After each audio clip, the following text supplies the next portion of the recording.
Hey guys, I thought I'd do an update on my engine project. Um, this is a 12 horse Briggs and Stratton engine. It's actually off an old garden tractor that I'm restoring. So I pulled the motor, and I figured, this engine is like over 4 years old, and it's probably kind of worn out, and probably needs to be rebuilt. And I kind of like the challenge anyway. But it's a pretty nice engine. They don't really build stuff like this anymore. So I thought it was worth it. It's cast iron. It's made in the USA.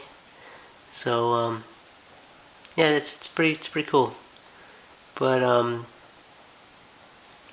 I've done some engine work in the past. I've actually rebuilt a couple engines on cars for some that I've had. But I've never actually torn apart a small engine like this, completely down and rebuilt them. So I thought I'd make a video and show you what I learned, and maybe it'll help somebody out, out there, and pass some of that knowledge along. But yeah, basically it's on the flywheel housing. There's a date and there's a stamping anyway on there, and that's where you'll get your engine model number and your date and all that. This one was like a '69, and so you'll need that to reference it if you're gonna get parts for it, or like this one, we got a new piston for it, a new connecting rod, and so that's where we got the information, so we can order the correct parts. Anyway. I'll show you we tore this thing all apart. We pulled the piston right out of it, and I guess it really wasn't that bad. It didn't have that much wear on it. I guess if you have an engine with a lot of wear on it, you'll have like a ridge here at the top of the cylinder. So when you go to pull your piston out, you won't be able to. Your rings will hit that, and then you'll have to get a ridge reamer and cut that ridge out first, and then you can pull your piston out. But this engine really didn't have that. It the piston pretty much just came right out of it. So I got a hone, and we honed the cylinder, and that just resurfaces the cylinder walls, takes out scratches and stuff. And actually, I got the hone. I don't know if you've seen one, but that's what the hone looks like. It's just 3 stones. You put it in the chuck of your drill. You start in the center of the cylinder, and you just take your time and slowly work the cylinder up and down, and resurface it. And you want to do that if you're putting new rings in. That makes the ring seat to the cylinder walls properly. So another thing too, you want to make sure you wash the engine block out really good when you're done, because I guess that stuff is pretty abrasive, and if you leave that stuff in there, it'll just wear out your rings, and it'll just do all kinds of damage to the inside of the engine. So I actually took this, and I took a bucket of hot water and dish detergent and rag, and I just washed the whole engine block out. So it's totally clean, and then I put the new piston back in it. But yeah, this is a new piston, and if you notice, there's a notch on it. And on a piston, you'll have a notch either on the top or the bottom, and that tells you that's the front of the piston, and you always want to face that toward the flywheel. So this is the flywheel side of the engine. But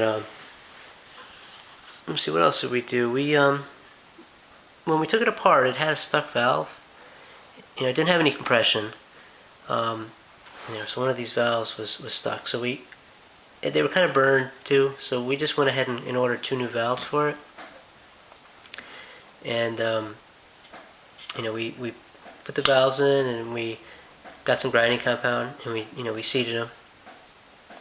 So they're resurfaced and they seal good. But if you do that, what we found out is the valves are actually a little bit too long, the valve stems. And what'll happen is, this here is your lifter, and this is your valve stem right here. You'll have to set a gap here. These aren't actually touching, and what you do is you take the valve out, and you put it on your grinder, and you grind it a little bit, and then you put it back in, and you take a feeler gauge and you set the feeler gauge in there, and you just keep doing that until you get that gap set just right. So that, that's another reason why you need that, that manual. You need those, those references, the gap, for that, for instance. I'm guessing probably the way they designed it that way is, as this engine heats up, things expand, and if there's no gap there and that's touching, probably your valve will end up opening a little bit and you'll lose some compression. So, that's probably why it's designed that way. Anyway, what else did we do? Yeah, we had it all apart.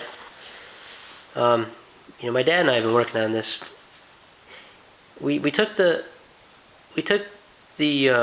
connecting rod and the crankshaft, right out of this engine, and I got a undersized connecting rod because I figured this engine's like 40 years old. It's probably got some wear in it, and I wanted to do it right, so we took it out. We brought it to a machine shop, and we took the old connecting rod in, and we took the the crankshaft in, and he checked the connecting rod, and he checked the the crankshaft, and he said it really didn't have any wear on it. So he charged us like $10. It was so that was worth it. I know the the crankshaft is good. He says it's on specs. So he actually took the crankshaft and he put it in the lathe, his lathe, and he just polished up the the connecting rod or the crankshaft where the connecting rod goes. So anyway, I ended up ordering a new connecting rod for it anyhow, and I figured the connecting rod is aluminum, and probably that was where most of the wear is anyway, and being that the crankshaft has been polished, I wanted to put a new connecting rod on it, and yeah, so that's what we did there. This is a standard connecting rod. On the side of the crankshaft here, I don't know if you can see it, there's a mark there. And that's how you set your timing. Basically what you do is we took a crayon and we just, highlighted that tooth there so you could see it. And then this is the camshaft, and that's the gear for the camshaft. And on the side of that there's also a mark. And so we did the same thing there. We took a crayon and we just, marked those teeth. Then when we put the crankshaft back in, we just lined those two teeth up, so that when when the crankshaft turns, those teeth come together, and so that's how you set your timing. And so that's all set. That's how you do that. And then on the side here, I don't know if you probably noticed these big gears. These also have to do with the timing. And see, there's these covers that go on the sides of the engine, and inside those covers there's these counterweights. And I guess what they do is they minimize vibration. They counterweight the weight of the crankshaft. So what you have to do is, there's this nut. You're putting it back together, so this nut's loose, right? So you turn these, you turn this gear until this hole here lines up with a hole in the block, and then you put a pin through it to hold it in place. Then you take your piston and you set it to top dead center, and then you take this nut and you tighten it down. You actually torque it down, and that sets this into timing. Another thing too is all this stuff. This is all torqued down in inch-pounds, and so what you'll need to get is an inch-pound torque wrench. And I actually have one right here. I got this from Harbor Freight. It's just like a big torque wrench, it's just like smaller. It's 1/4 inch drive, and it's an inch-pound, so I guess it's it's a little weaker. But so yeah, you'll have to get one of those, and that's where that manual came in handy. Is it had all the torque specifications, all this stuff has to be torqued, and so anyway, that's how you do it.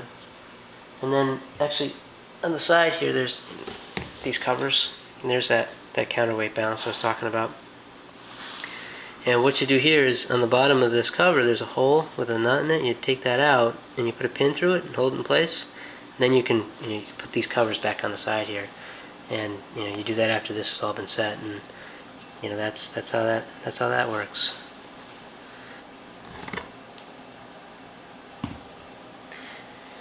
Let's see what else. We placed these bushings. There's a couple bushings on the side of the engine here. This one's the governor bushing, and this one here is the Poit's plunger. This one actually had a lot of wear on it. It was really worn out, and so we just we knocked that old one out and we tapped in the new one. And these are just brass. So your points go here, and then there's a cover that goes over top of that. And if this is really worn, you'll end up getting oil in here, and it'll foul out your spark, your points, and you won't have a good spark. You'll have all kinds of problems. So yeah, we went ahead and replaced that. Actually, I got the bushing right here. That's what the bushing looks like. It's pretty big bushing, but it had a lot of wear in it, and yeah, so that's what that looks like. So yeah, that's about it for now. I'm hoping to finish putting it back together, and hopefully the next video we'll have it running. So anyway, I hope this helps somebody. There it is. It's all done. We finished assembling it yesterday.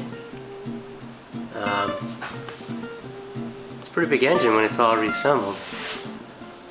We used new gaskets when we put it back together, and I got the carburetor mounted again, and we got the points all hooked up, the covers on it. I made this little pigtail wire here so that I don't have to take the cover off. I could just tie into it. Got the gap set. So you got a new spark plug. We used some stainless steel hardware just to dress it up a little bit. Yeah, I had the whole thing apart, and everything was painted before I did the rebuild on the engine, and so after we were done working on the engine, I just reassembled it, and it's ready to go. I'll be putting on the tractor pretty soon, and hopefully we'll have it running. And